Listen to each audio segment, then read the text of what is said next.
Xitoy Sharq Turkistonda bu yil ro'za tutishni qattiq cheklagan.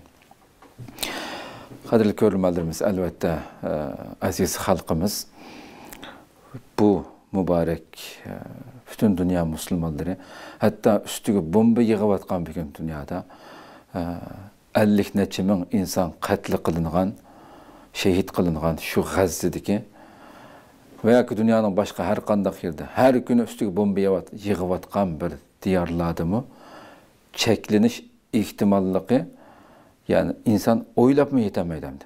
Ashunda yaldimi musulmonlar şu bombalarning ostida olsun, erkin ro'zasini tutib, iftasini qilib, qancha sharoit bo'lsa, ammo hech kim kelib sen ro'za tutmaysan deydigan narsani ig'izdan chiqarmaydi. Ashunda yaldadim.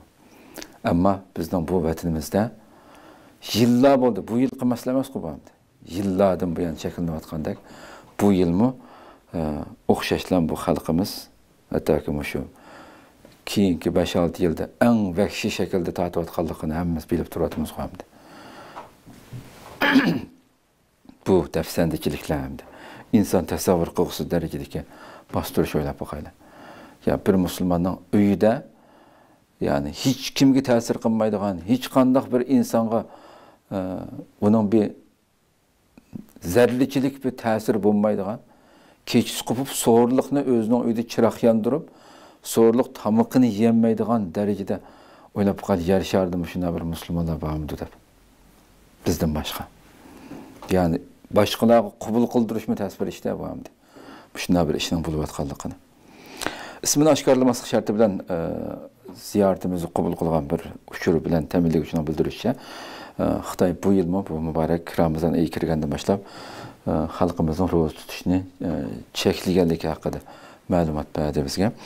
Uni oshkorlashicha Xitoy Uyg'urlarning maxfiy ro'za tutishni cheklash uchun maxsus ko'cha chorlag'uchi o'rinlashtirgan bo'lib, ular kechida ko'chma-ko'cha aylanib nazorat qilib, qaysi uyda chiroq yorib qolgan hamon isbot sifatida suratga tortib oldi ekan.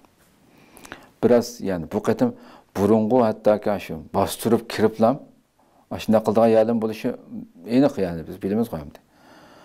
Ammo ma hozir ma nomussizlar biraz deymiz buni hamda. Ya bularning tili bo'yicha ozroq hamda besim qattiq bo'layotganligi uchun, yani hozir besib kirmayli deb qoldim hamda. Balki markaziy shaharlarda besib kirmay rasmga tortib olib, atis chaqirib apirib nomussizlik qilayotgan bo'lsa kerak hamda.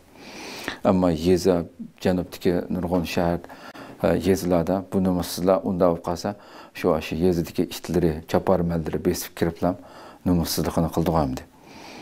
Resim tortib oldi ekan. Atis ular aholi komitetiga saqchixonaga chaqirilib, so'roq qilinishga boshladi ekan. So'roqda kechida uyingning chirog'i nima ish qilyapti? So'g'irlik yedingmi? Uydagilardan kimlar so'g'irlik yedi degandek savollarni so'raydi ekan. Chaqirilgan kishilar hojatxonaga chiqqanligini va kechasi men hojatxonaga chiqdim. Balasi qilib qolganligi, qo'y kalisi qarg'al degandek sabablarni ko'rsatsimi, saqchilar yoki Xitoy xodimlari bu xil javoblarga ishonmay, bunu isbotlash uchun, ro'za tutmaganligini isbotlash uchun ularning oldiga suv, tomoq bir narsani qo'yib, ashni ichishga majburlaydiganligini bu ma'lumotni berdi-da. Xitoy yillardan beri Sharq Turkistonda islom dini va musulmonlarni umumyuzlik bostirishdan iborat terror siyosatlarini qonunlashtirib, islom diniga aloqador barliq so'z harakatlarini, ibodatlarni hammasini buni qanchalar qatim sunduq sonini men bilmayman buni. Mush o'xshash iboralarni qancha malagan qatim sunganlik biz sizlarga. O'ylab qo'ying.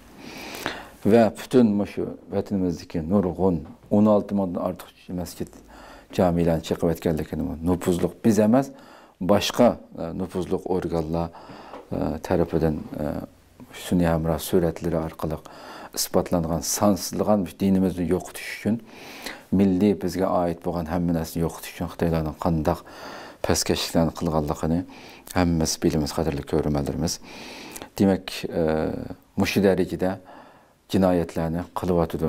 Bir tarafdan, ya'ni yolg'on har xil saxta ziyoratlarni o'rinlashtirib, kishilarning islom dunyosining ko'zini bo'yash, dunyoning ko'zini bo'yash uchun to'xtamay u yerda ta'tir tashviqotni qilyotdi, ko'z bo'yamchilik qilyotdi butun dunyoga qarata.